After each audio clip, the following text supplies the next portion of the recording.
Hi guys, magandang araw po sa inyong lahat. Ito naman po kaibigan nyo si Jake. No? Sa video natin ngayon, pag-usapan po natin na ang topic na hindi madali maging negosyante. Akala kasi nila ng ibang tao, pag ninegosyo ay madali lang. May pera ka lang, may business concept ka lang, you can start a business agad. Ito po ay based sa experience ko bilang isa ding negosyante, no? Small businessman. Before tayo guys magsimula, magpapasalamat muna po ako sa lahat ng mga subscribers, viewers at supporters sa channel ko. Maraming salamat po sa inyong walang sawang panonood at suporta sa channel natin. Kung bago lang kayo sa channel ko at gusto nyong video na ito, paki-like lang po, share, and huwag kalimutan mag-subscribe. Ang topic natin for today ay hindi madali maging negosyante. Bakit po? Una-una po, ang pagninegosyo ay malaki po ang risk, no? Pwede kayong malugi, no, ng malaking pera, mabaon sa utang, okay, masira ang magandang relationship mo sa kapwa-tao, sa kasosyo mo, at marami pang bagay. At saka ang pagninegosyo is a problem-solving process. Maraming tao, gusto lang nila makita ang end result ng negosyo na kumikita ng malaking pera, etc. etc. But, hindi ayaw nila harapin ang mga problema na dala ng negosyo.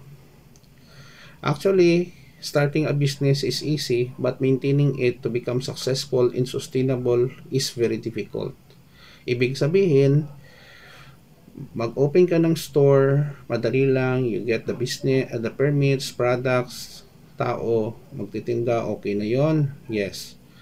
But, every day is a challenge. Paano mo palaguin ang benta, salary ng tao mo, logistics, maintenance, tubig, kuryente, tax. So, ang masasabi ko lang, hindi siya madali. You will learn through experience. Iba pa nga, masakit na experience.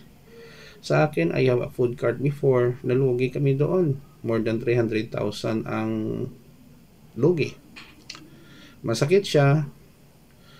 Pero, ang aking natutunan doon is that may mali din hindi siya masyado na-foresee ko ang mga problema na darating. Ikalawa, both of us are working, and then medyo may mga problema lang sa family din, at saka marami lang na dumadagdag na mga problema na hindi ko lang talaga ma-share dito, no? Karamihan kasi personal siya. Pero along the way, napag-isip-isip ko na siguro ang business na food cart during that time, way back 2017, ay hindi para sa amin. So, nag-isip ako ng alternative na business na hindi masyadong malaki ang investment. Hobby ko siya at more on intellect. That's why I started a consulting company. Partnership kami ng business partner ko. Diyan, wala kaming capitalization na binigay sa business, only skills namin, maghahanap ng customer. By God grace, nakahanap kami, and then we are earning good enough money. Okay, malaking tulong siya. Hindi pa siya stable until now kasi once the project is done, tapos na. Pero ang kagandahan sa business na yon is very small, no? Actually, parang zero ang na gastos kasi we are more, ang gastos lang siguro namin pagkain at saka gasolina at saka kape, no? Mga ganun lang.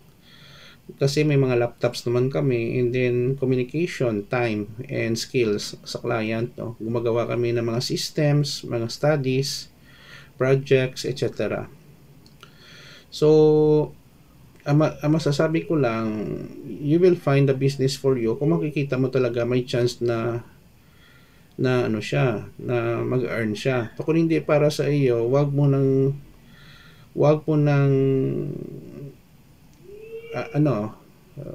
i-continue, baka malugi ka lang. Okay? Failure in business is a part, no, of the success, no. Ibang tao kasi ayaw ng failure. Sino naman gusto may failure? But it is part of every business, no, problem solving. Yun lang po guys, ang masishare ko muna sa inyo na ang business, ang pagnenegosyo ay hindi siya madali.